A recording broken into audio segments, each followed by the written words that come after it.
So hello and welcome to this session of ICT virtual classroom. ICT virtual classroom के इस session में आप सभी का स्वागत है। मेरा नाम है Rajesh Chamola, teacher physics ICT virtual classroom Dehradun से। एंड इस सेशन में हम लोग डिस्कस करने वाले हैं क्लास 12th के फिजिक्स को, कक्षा 12 भौतिकी विज्ञान के सब्जेक्ट को। आई होप कि आप सबके सब फिट फाइन हेल्दी होंगे, आप लोग अपनी पोजिशन ले चुके होंगे और रेडी होंगे बिल्कुल चीज़ों को नोट डाउन करने के लिए। मैं आपको ये बात डेली कहते रहता हूँ स्टूडेंट्स के, जिस तरीके से आप अपने सिलेबस को उनमें चीज़ों को याद कर रहे हैं, समझ रहे हैं, डेरिवेशंस होते हैं, न्यूमेरिकल्स होते हैं, थ्योरेटिकल पोर्शन होता है और काफ़ी सारी नई चीज़ें भी आपके लिए इस टाइम पर आ रही होंगी। बट उसके बाद जो मेजर पार्ट होता है हमारी तैयारी का, हमारी जो प्रोसेस है उसका, वो कि हम स्किप कर देते हैं उसे, जो कि होता है रिवीजन का। हमको रिवीजन जो है टाइम टू टाइम करने की हैबिट बनानी है अपनी। रिवीजन अगर हम अपनी हैबिट में इंक्लूड करेंगे तो जितना हमने पढ़ा है, जितनी हमारी तैयारी है, उसमें ही हम अच्छे नंबर ला सकते हैं। अगर हम पूरी तैयारी कर लें और रिवीजन ना करें तो वहाँ पर हमारे मार्क्स में जो है उतना स्ट्रांगनेस देखने को नहीं मिलती है। लेकिन आप अगर जितना भी पढ़ें, उतना आप अगर पूरी तैयारी के साथ, पूरे रिवीजन के साथ आपके दिमाग में सारी चीज़ें क्लियर हों, तो उसमें आप अच्छे मार्क्स ला सकते हैं। सो आई होप आप समझ गए होंगे मेरा कहने का तात्पर्य क्या है कि आप रिवीजन को जो है मस्ट इंक्लूड कीजिए अपने जो स्टडी प्लान है उसमें। चलिए आज की क्लास स्टार्ट करते हैं और समझते हैं आज की क्लास से रिलेटेड इंपॉर्टेंट टॉपिक्स को। हम लोग चलते हैं स्मार्ट बोर्ड की स्क्रीन पर। आप ध्यान रखिए अपना अपनी अपनी स्क्रीन पर। सो डियर स्टूडेंट्स, हम लोग बात कर रहे हैं वैद्युत चालन की।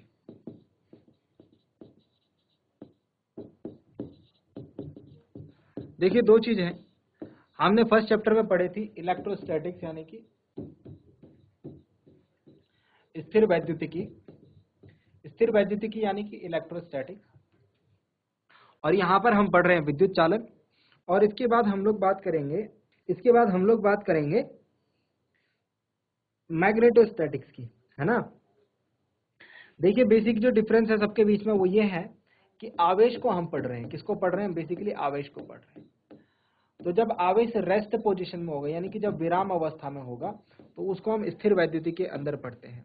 जब वो गतिमान होगा यानी कि जब वो मूवमेंट कर रहा होगा तो हम उसको वैद्युत चालन के अंदर, लेकिन नियत वेग से। कौन से वेग से? नियत वेग से।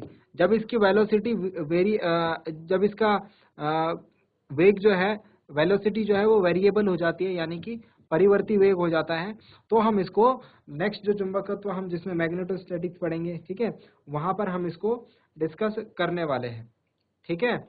सो हम लोग अभी वैद्युत चालन के बारे में बात कर रहे हैं, तो मतलब कि हम लोग आवेश के कौन से वाले पोर्शन को पढ़ रहे हैं जिसमें कि आवेश गतिमान है और नियत वेग से गतिमान है। आई होप समझ में आई होगी आपको ये बात।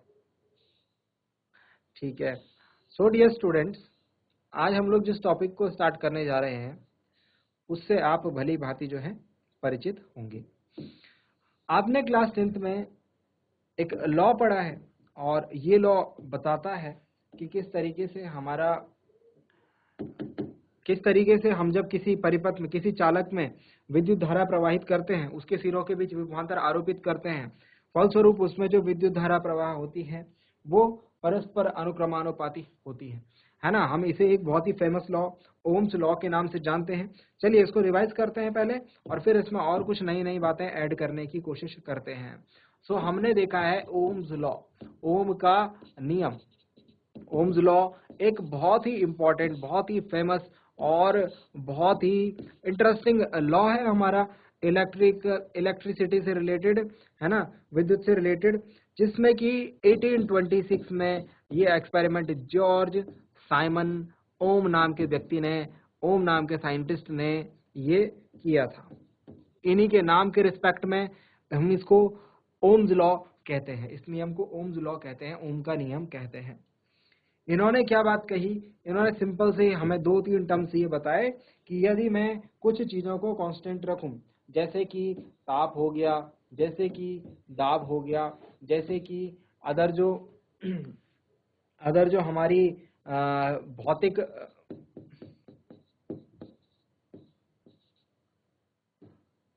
हमारी जो भौतिक कंडीशंस है, फिजिकल कंडीशंस है ना, अगर मैं इनको क्या करूं, इनको मैं स्थिर रख दूं, इनको मैं चेंज ना होने दूं, किस किस को, ताप दाब और जो भौतिक अवस्थाएं हैं, है ना, उनको मैं कांस्टेंट रख दूं, यानी कि उनके मान में कोई परिवर्तन ना करूं। तो इसके बाद इन्होंने क्या किया, इसके बाद इन्होंने इन चीजों को कांस्टेंट रख के और विद्युत धारा किसी चालक के सिरों पर विभवांतर आरोपित किया। क्या आरोपित किया? विभवांतर आरोपित किया। और उस विभवांतर को इन्होंने कम ज्यादा करके चेक किया कि भाई जो चालक में विद्युत धारा प्रवाहित हो रही है विभवांतर आरोपित करने के फलस्वरूप, उसके मान में किस प्रकार परिवर्तन आ रहा है, किस प्रकार से वो चेंज हो रहे हैं।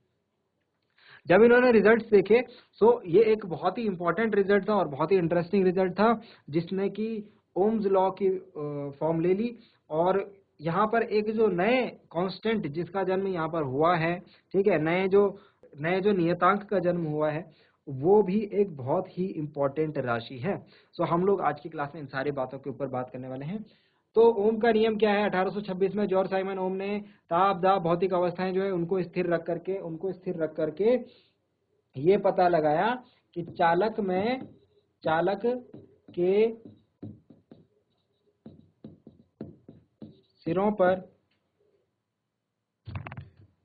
सिरों के बीच आरोपित विभवांतर, चालक के सिरों के बीच आरोपित विभवांतर चालक में उत्पन्न धारा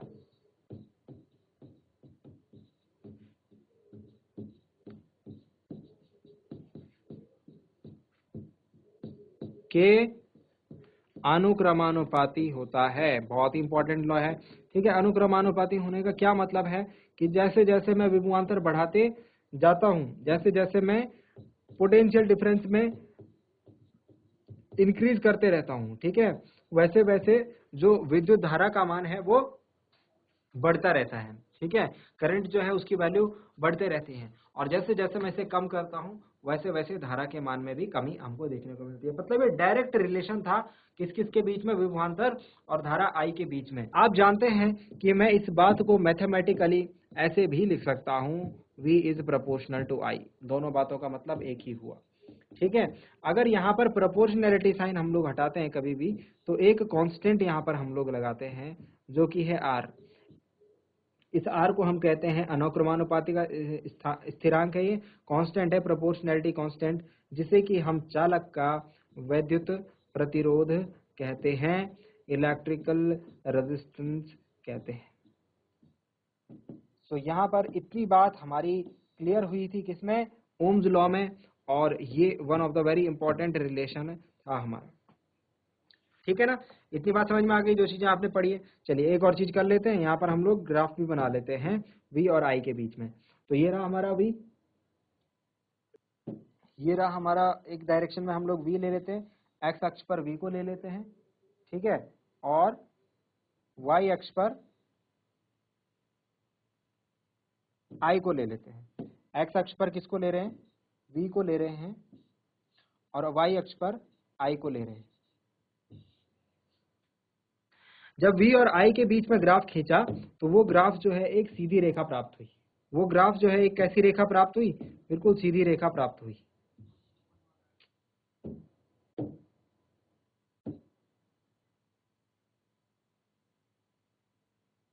ऐसी रेखा हमको मिली, ठीक है। जरूरी नहीं है ओरिजिन से ही जाएगी, बट ऐसी रेखा हमको मिली।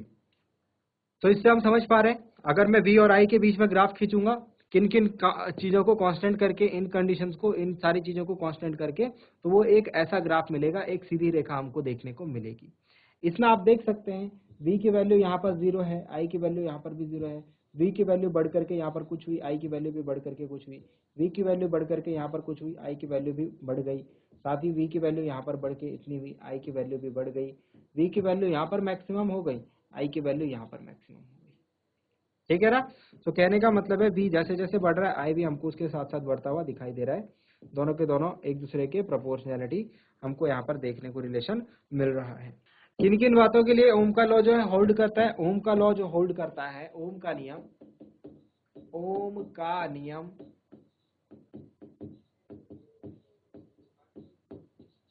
धातु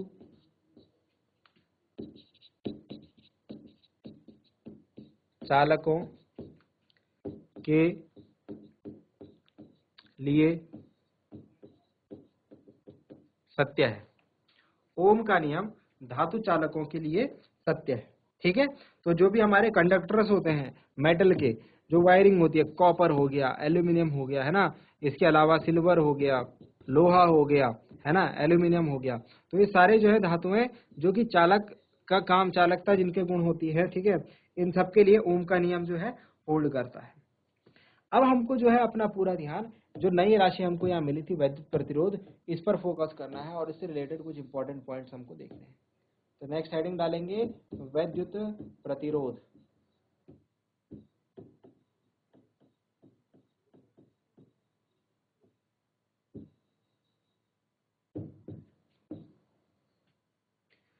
इलेक्ट्रिकल रेजिस्टेंस।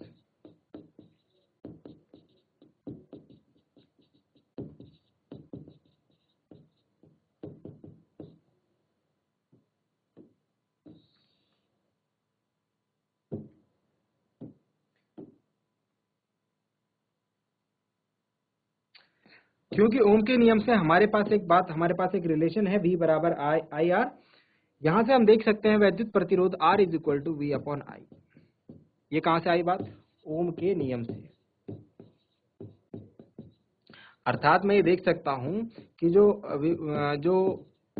प्रतिरोध है वो किसका किसका रेशियो है, वो विभवांतर और धारा का अनुपात है। इसकी अगर एसआई यूनिट की बात की जाए, इसके अगर एसआई मात्रक की बात की जाए, तो इसका एसआई मात्रक हम लोग यहां से जो हमको देखने को मिल रहा है वो मिल रहा है वोल्ट प्रति एम्पियर। जो हमको यहाँ से मात्रक देखने को मिल रहा है वो मिल रहा है वोल्ट प्रति एम्पियर, और इसका जो एसआई मात्रक है इसी को हम कह लेते हैं ओम। तो ओम के ही सम्मान में इनको हमने ओम बनाया, और ओम को हम इस तरीके से दिखाते हैं, ये उसका चिन्ह होता है ओम को।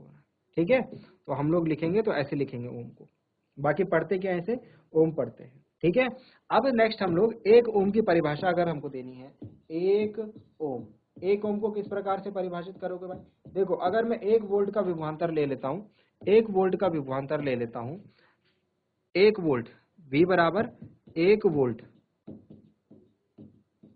और I धारा जो है 1 वोल्ट विभवांतर आरोपित करने पर अगर 1 एम्पियर की धारा प्रवाहित होती है किसी चालक में, तो R कितना होगा भाई? R बराबर होता है V अपॉन आई, है ना। मैंने बोला इसका ही तो अनुपात है हमारा प्रतिरोध, तो 1/1 मतलब 1 और 1 ओम। या तो फिर अभी आप इसको ऐसे लिख सकते हैं, आगे हम इसका ओम का चिन्ह यूज करेंगे। ठीक है, सो 1 ओम कब आया? जब हमारे पास 1 वोल्ट विभवांतर था और उसके फलस्वरूप 1 एम्पियर की विद्युत धारा प्रवाहित हुई। तो इस स्थिति में जो परिपथ का प्रतिरोध होगा, जो चालक का प्रतिरोध होगा, वो कितना होगा भाई? 1 ओम होगा। तो लिख सकते हैं इस बात को डेफिनेशन के फॉर्म में, यदि चालक के सिरों के बीच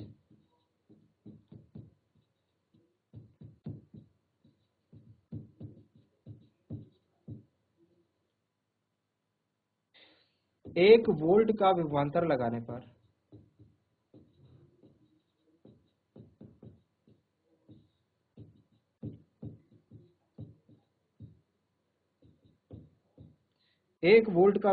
लगाने पर उसमें उत्पन्न धारा 1 एम्पियर हो,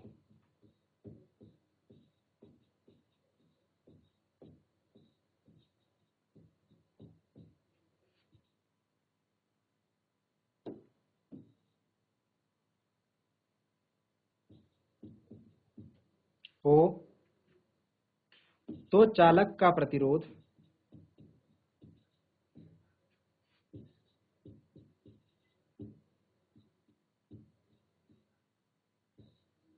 1 ओम होगा, या फिर 1 ओम होता है।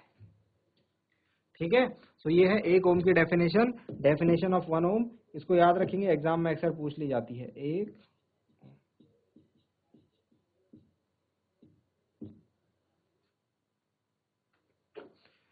चलिए, सो 1 ओम हम सीख चुके हैं। ठीक है, और हमने ये विभवांतर है, सॉरी प्रतिरोध को नापने की और भी हमारे पास कुछ मात्रक होते हैं।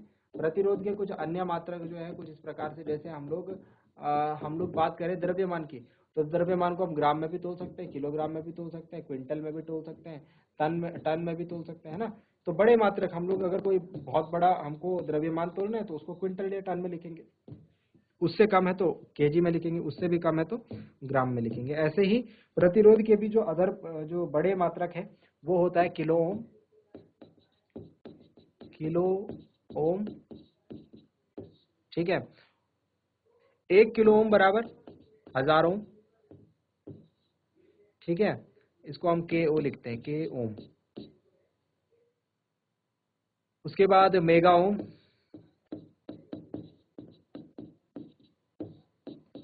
एम ओम। 10 की पावर 6 मतलब 1 के आगे 6 जीरो। और एक माइक्रो ओम, एक माइक्रो ओम 10 की घात -6 ओम के बराबर होता है। तो ये कुछ अदर यूनिट्स है किसकी, ये कुछ अदर यूनिट्स है प्रतिरोध के प्रतिरोध को मापने की। ठीक है, अब नेक्स्ट पॉइंट पर आते हैं, इसका विमीय सूत्र क्या होगा। विमीय सूत्र, dimensional formula.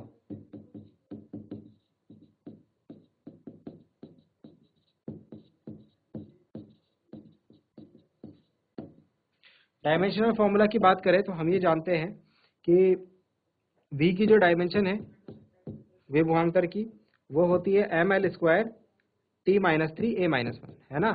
ml² t-3 a-1, जिसको नहीं आता v बराबर w/q करके निकाल ले। ठीक है, I जो है उसका मात्रक होता है, I की जो विमा है, सॉरी डायमेंशन होती है, वो a होती है।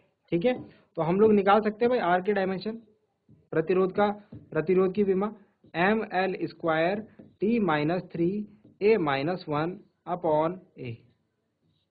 तो it will become R is equal to ml² t-3 और a-2। किसकी विमा है ये, प्रतिरोध की विमा, R की विमा, डायमेंशन ऑफ R। ठीक है, यहां से मैं इसका मात्रक भी लिख सकता हूं, प्रतिरोध का एक और मात्रक लिख सकता हूं। मात्रक क्या मिल जाएगा यहां से मुझे, इसका एक और मात्रक, किलोग्राम मीटर स्क्वायर पर सेकंड क्यूब और एम्पियर स्क्वायर, है ना, ये भी तो लिख सकते हैं। ठीक है, सो इतनी सारी चीजें, ये बेसिक चीजें थी हमारी किसके बारे में, प्रतिरोध के बारे में, रेजिस्टेंस के बारे में।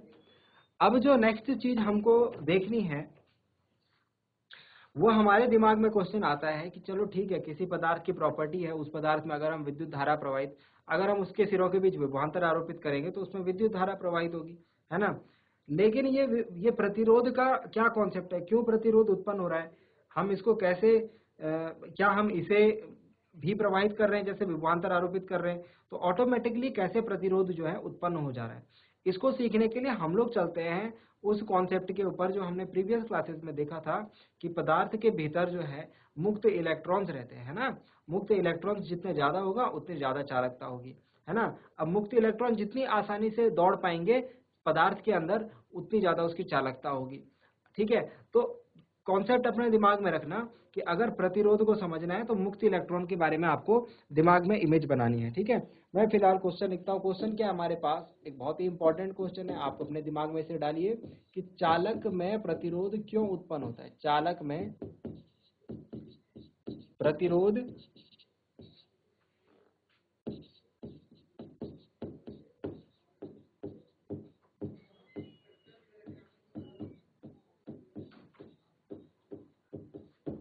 क्यों उत्पन्न होता है। आंसर, चालक में प्रतिरोध क्यों उत्पन्न होता है। देखो, मैं पॉइंट बाय पॉइंट लिखते जा रहा हूँ, ठीक है, आप लोग इसको जो है समझते जाइए और चीजें क्लियर होते जाएंगे। कहानी के रूप में हम इसको लिख रहे हैं, समझ रहे हैं। सबसे पहली बात यह है कि प्रतिरोध है क्या, प्रतिरोध है क्या। तो जब किसी चालक में विद्युत धारा का प्रवाह हो रहा है, विद्युत धारा के प्रवाह में चालक द्वारा आरोपित बाधा को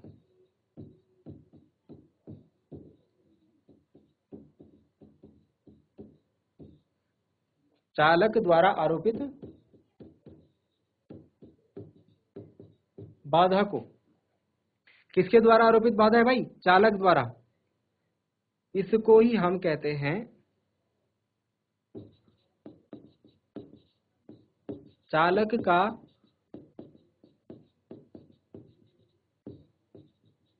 प्रतिरोध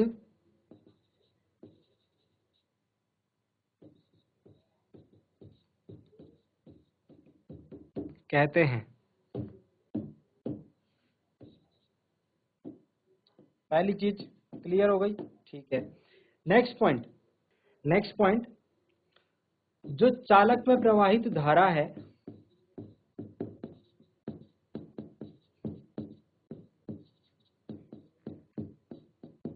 आई, चालक में प्रवाहित धारा मुक्त इलेक्ट्रॉन की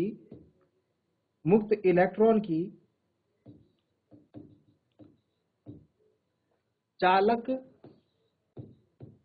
के आयनों से टक्कर, याद है? चालक के आयनों से टक्करों के कारण प्रभावित होती है।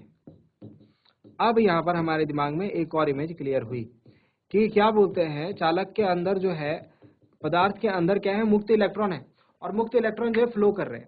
लेकिन क्या वो आसानी से फ्लो कर पा रहे हैं? नहीं, क्योंकि मुक्त इलेक्ट्रॉन के अलावा जो है पॉजिटिव धनावेश भी तो होगा उसके अंदर, है ना?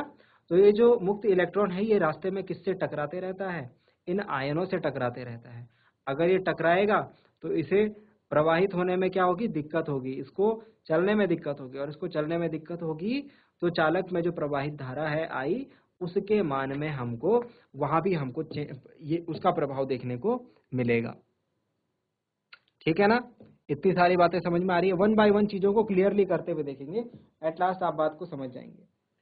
नेक्स्ट पॉइंट जो है वो ये कहता है, हम ये कह सकते हैं, अतः जो चालक का प्रतिरोध है, अतः चालक का प्रतिरोध इन टक्करों की संख्या पर निर्भर करता है ना? प्रतिरोध क्या है? चालक द्वारा आरोपित, चालक के विद्युत धारा के प्रवाह में डाली गई बाधा, और वो कहां से आ रही है बाधा? इन टक्करों के कारण। किससे? मुक्त इलेक्ट्रॉन की चालक के आयनों से टक्कर के कारण। तो चालक का प्रतिरोध इन इलेक्ट्रॉनों की संख्या पर निर्भर करता है। ये बात हम समझ गए। सीधा सीधा रिलेशन किससे? कि अगर रास्ते में ज्यादा रुकावट आएगी तो ज्यादा इनके टक्कर होगी, और ज्यादा प्रभाव जो है हमें विद्युत धारा के मान पर देखने को मिलेगा। ठीक है? अब लास्ट जाते जाते एक और पॉइंट, अगर टक्करों की संख्या अधिक होगी तो चालक का प्रतिरोध क्या होगा? अधिक होगा। अगर टक्करों की संख्या कम तो चालक का प्रतिरोध कम। मतलब कि सीधे सीधे इसका सीधा सीधा मीनिंग है कि चालक का जो प्रतिरोध होता है, यानी रेजिस्टेंस ऑफ अ कंडक्टर जो होता है, वो चालक का प्रतिरोध चालक में आयनों या उसके परमाणुओं की बात कर लीजिए, वो किस प्रकार से उसके अंदर हैं, उसके प्रबंध पर निर्भर करेगा। के प्रबंध पर, उनकी क्या व्यवस्था है, उनका क्या अरेंजमेंट है ना, पर निर्भर करेगा। यानी कि सीधे सीधे हम ये कह सकते हैं कि अलग अलग चालक में अलग अलग प्रकार से परमाणु व्यवस्थित होते हैं। यानी कि सीधा सीधा जो प्रतिरोध है, जो रेजिस्टेंस है, वो किस पर निर्भर करेगा? चालक की प्रकृति पर, चालक के पदार्थ की प्रकृति पर। तो अलग अलग पदार्थ हमारे पास होंगे, जैसे कि अगर कॉपर हम ले लें, तांबा, जैसे हम ले लें कॉपर, तांबा, तो इसका प्रतिरोध जो होगा अलग होगा। अगर हम बात कर लें सिल्वर की, सिल्वर का प्रतिरोध अलग, आयरन की बात कर लें उसका अलग, एल्यूमिनियम की बात कर लें उसका अलग, क्योंकि सब में जो है, सबके अंदर जो है परमाणुओं की जो व्यवस्था है, जो अरेंजमेंट है आयंस का, वो सब में डिफरेंट है, इसीलिए सबका जो प्रतिरोध है वो अलग अलग है। बात समझ में आ गई? सो आई होप कि आपको जो बातें बताई गई हैं वो आपके समझ में आई होंगी और आपको आज की क्लास में कुछ नया सीखने को जरूर मिला होगा। मैं उम्मीद करता हूँ घर जाकर के आप इन चीज़ों को एक बार रिवाइज भी जरूर करेंगे। अगली क्लास में मिलते हैं एक नए और इंटरेस्टिंग टॉपिक के साथ। क्लास से जुड़ने के लिए आप सभी का बहुत बहुत धन्यवाद। Thank you very much and have a nice day.